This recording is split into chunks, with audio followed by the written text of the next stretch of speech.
Increasingly, the fish that consumers buy begin life in hatcheries and are reared in ponds such as this one.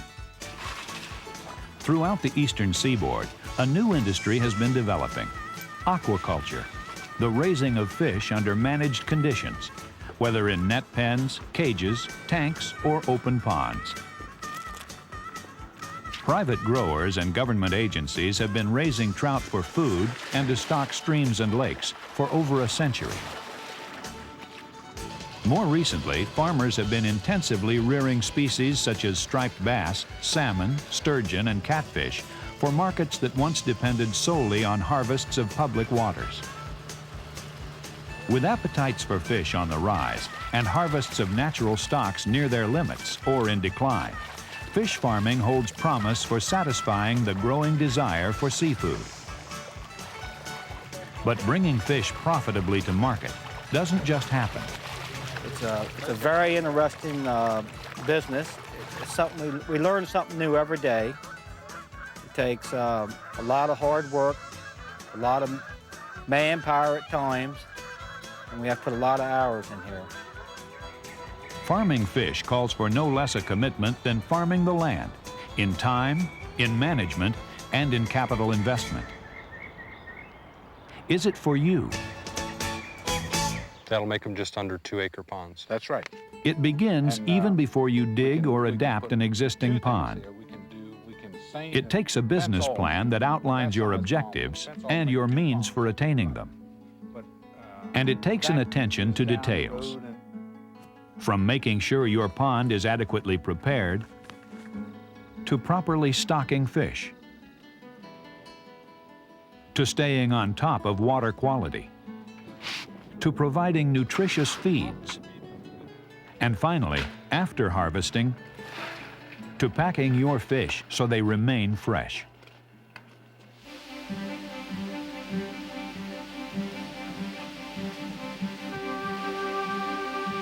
Whether you choose to raise newly hatched fish, called larvae or fry, to the fingerling stage, a period of some 1 to 2 months, or begin with older fish, 2-month-old fingerlings or larger year-old yearlings, your first concern will be to ready your pond for receiving them.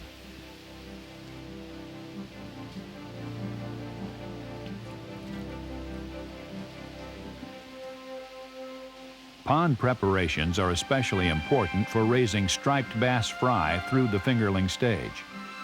Unlike newly hatched catfish and trout, striped bass fry generally don't begin feeding on pelleted food. Rather, they are usually reared over the first month or two on a diet of zooplankton. Zooplankton is a general name for tiny animals that grow at different rates and to different sizes. They are the key to survival of striped bass fry, providing the growing fish with essential nourishment. In successfully growing fry to the fingerling stage, ponds must be managed to promote an abundance of zooplankton. Even if you don't raise fry, but begin with fingerlings, it is important to know about the operation you buy your fish from. The more you know, the better you'll be able to assess their quality. Let's consider pond preparations for raising striped bass fry. These preparations will begin months before you have the newly hatched fry delivered from the hatchery. To begin with, you'll want to drain your pond and let it dry out. A dry pond will promote soil aeration and help control the growth of nuisance aquatic vegetation. Note the construction of the pond. There are no obstructions. The pond bottom is smooth and cleared of debris. This will facilitate harvesting and protect against the tearing of seine nets. Ponds may need to be limed periodically to stabilize the soil pH and to improve alkalinity or water hardness. Because large numbers of zooplankton require a lush growth of algae, managing algae blooms is critical to successfully bringing striped bass fry to the fingerling stage. Such efforts largely depend on applying fertilizers, monitoring water quality, and taking quick action, such as adding oxygen to the pond if oxygen levels in the water begin to drop. There are a variety of organic fertilizers, such as cottonseed, soybean meal, hay, or animal manures. These organic fertilizers act as a time-release supplier of inorganic nutrients that algae require for growth. Care must be taken in choosing and applying fertilizers. Too much decomposing organic fertilizer can cause rapid losses of dissolved oxygen. Before filling, the pond drain is sealed. It is important that dirt and debris are cleared, or else the pond will leak. In this pond, blocks of wood are lowered to close the drainage hole.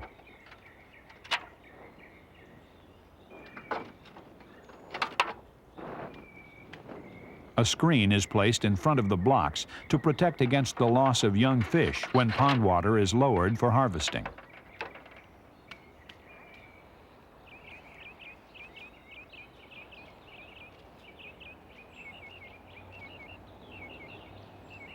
If your pond is fed by surface water, you need a filter such as a fine mesh sock over the inlet to prevent predators and unwanted fish from entering the pond. Mesh openings come in different sizes. The smaller the mesh size, the more effective protection it affords. However, a smaller mesh is likely to clog more quickly and need regular cleaning.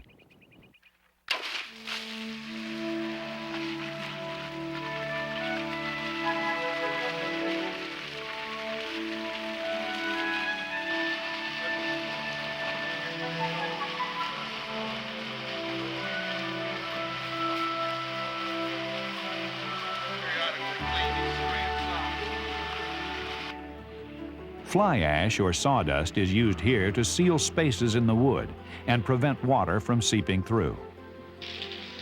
Because algae blooms and zooplankton populations need time to get established, it could be several weeks before you can stock the pond with striped bass fry. One way to keep track of a developing algae bloom is to take water clarity measurements with a Secchi disc.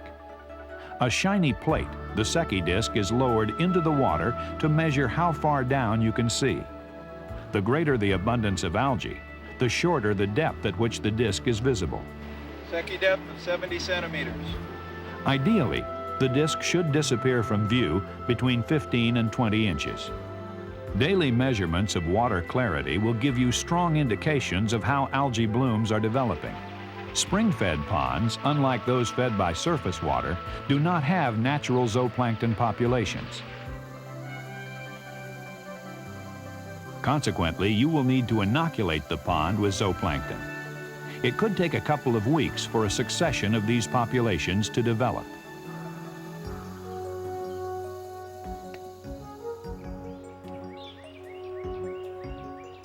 Ideally, to ensure that they are developing adequately, you'll need to take periodic samples. One simple method for capturing zooplankton is to pull a zooplankton net through the pond.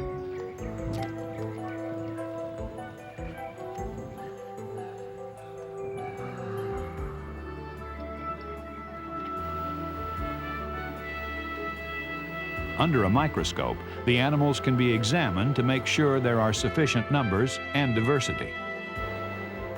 Once again, these actions are for growing striped bass fry to the fingerling stage. Catfish fry, for example, or tilapia and trout fry, can be grown on prepared feeds right from the beginning. Just as for striped bass beyond the fingerling stage, zooplankton production for these species is not critical. The numbers of fish you stock per acre will depend on the species and size you start with and the stage you plan to harvest. At all life stages, fish are sensitive to handling and other stresses. In particular, changes in temperature, dissolved oxygen levels, pH, salinity, and alkalinity. This is especially so for striped bass fry, where the newly hatched fish are packaged for shipment.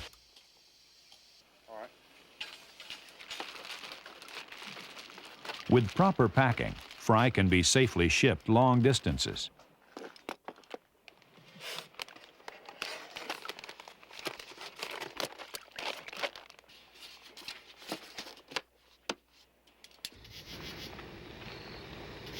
It is best to stock fish at night, away from sunlight, so that they are not subjected to bright light and extreme thermal changes. All right. Let's get the fish. Don't mind the pine trees. Because water quality and temperature may differ between the hatchery you purchase fish from and your ponds, the fry will need to be acclimated to their new habitat. This will minimize shock and the possible onset of diseases. All right. Okay. Well, need to make sure the temperature is close to the same, within a couple degrees of each other. First, float the shipping container that the fry are delivered in. 66. Yeah, let's give it a couple minutes to... This will help to gradually equalize temperature between the water fry have been shipped in and the receiving water. Once temperatures have equalized, gradually exchange water by cutting the bag and slowly adding water to it. Both of them right about 70 degrees. Let's just go ahead and release them. I got it. Turn them loose. We checked survival in these ponds. Last night we went ahead and stocked them. Periodically, you must check the survival and growth rates of the fry. You can do this by dragging a tow net or seining, or even shining a flashlight in the pond at night. If there's a problem, first check if the zooplankton population is adequate. You will also need to check water quality conditions. Failure could have a number of explanations. For example, it may be because of insect predation or inadequate numbers of zooplankton. In such events, you may have to drain the pond and begin again.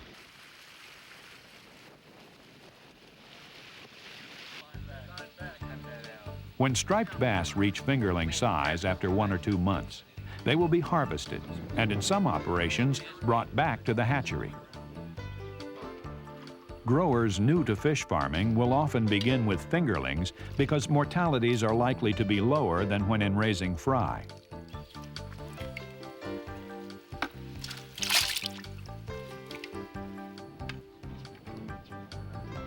Once again, this is why it is important to know about the operation you buy your fingerlings from. It will better enable you to judge the quality of your fish.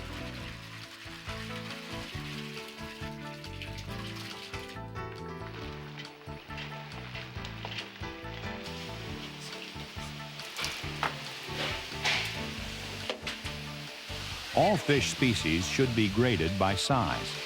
This can prevent larger fish from eating smaller ones.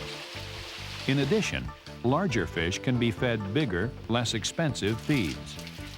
After grading, fish are weighed so that they can be fed the proper amount. The amount of feed is based on a percentage of body weight. 950. Okay, take them back to Neil. It is in the hatchery generally that striped bass fingerlings learn to accept pelleted food. Once the new fingerlings begin to feed regularly, they're ready for shipment or transfer to ponds where they will be grown through the first season. 98. If you want to grow large numbers of fish, then you can stock at high densities, though the final stage will be small. 147. If you want to bring fingerlings to the quarter-pound size, then you'll need to stock at lower densities. Some of the mistakes you can make in fish farming is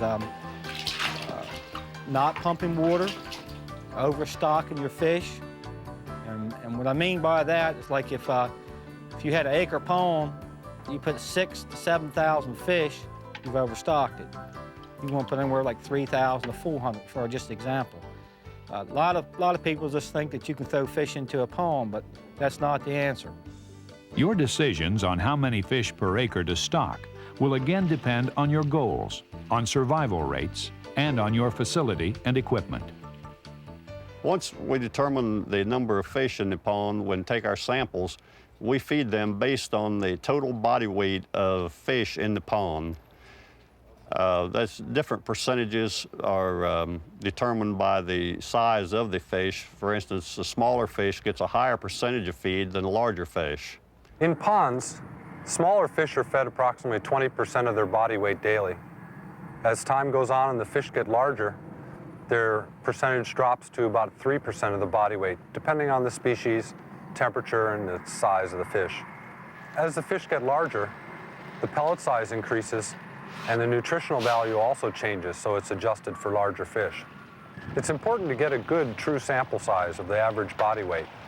While it's easy to hook and line fish and a lot of fun, it often gives you the largest, most aggressive fish. You can sample in several ways. At feed time, you can use a seine net, a dip net, or a cast net to get a good average sample size. There's already weighed the water. So let's see what that. What and how you feed will depend on several considerations: the number of ponds you have, their size, your investment capital, and your time. Some growers, like Al Watson, who has 7 one-acre catfish ponds, feed by hand. Others use blowers or timer-activated feeders or demand feeders.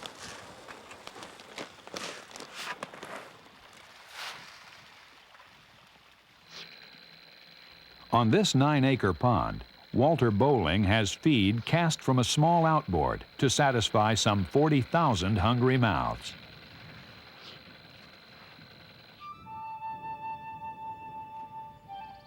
You may begin with the hardiest fry or the healthiest juveniles or the strongest yearlings. But unless you manage your system so that fish are reared in optimum conditions of water quality, you're lowering chances for success. That's your best sales product that you can have is high quality fish. Sales and water quality are one-on-one. The better the water quality, the better your prospects of high quality fish. The most common results of poor water quality, if not immediate death, are disease outbreaks and slower growth of fish. This means you must monitor dissolved oxygen levels regularly. We've been all right up to this point, but we got to keep check on it, you know. If we don't, we could get in trouble. It means you must take regular measures of pH, temperature, ammonia and alkalinity, or water hardness, so that you can take actions at the first sign of a problem. Measure oxygen and temperature daily at the surface and bottom to detect if your pond is stratified. Temperature should be measured daily for information used in feeding levels. Warm water also holds less oxygen than cold water, so it is particularly important during the warm months that you watch oxygen levels carefully. Oxygen concentration should be taken in near the surface, near the midpoint of the pond, as well as near the bottom to make sure that there's no stratification occurring. Before oxygen levels drop below 3 parts per million, you should begin adding oxygen to the water by aeration. You can do this by pumping in fresh water or by employing mechanical aerators. Because well water or spring water contains little or no oxygen, aerators may be needed to raise oxygen levels to an acceptable range. pH should be measured at least once a week, if not more often. If pH values are outside the range of 6.5 and 9.5, you'll have to take steps to restore the desired levels. Since algae in the pond can affect the pH, take your measurements at the same time of day to compare results.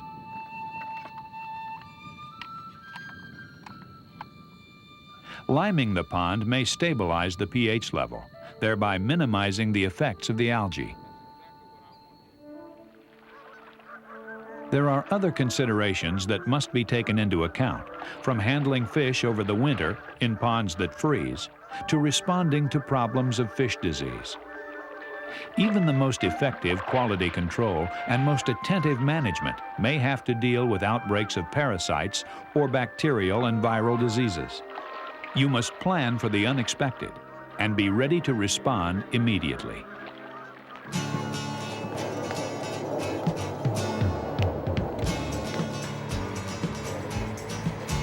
Take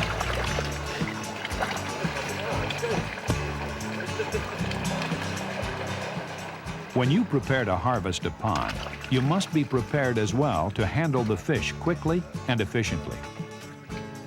You must know your market beforehand. In general, in ponds, it takes 1.5 to 2 years to raise fish from fry to market size. This is a rule of thumb.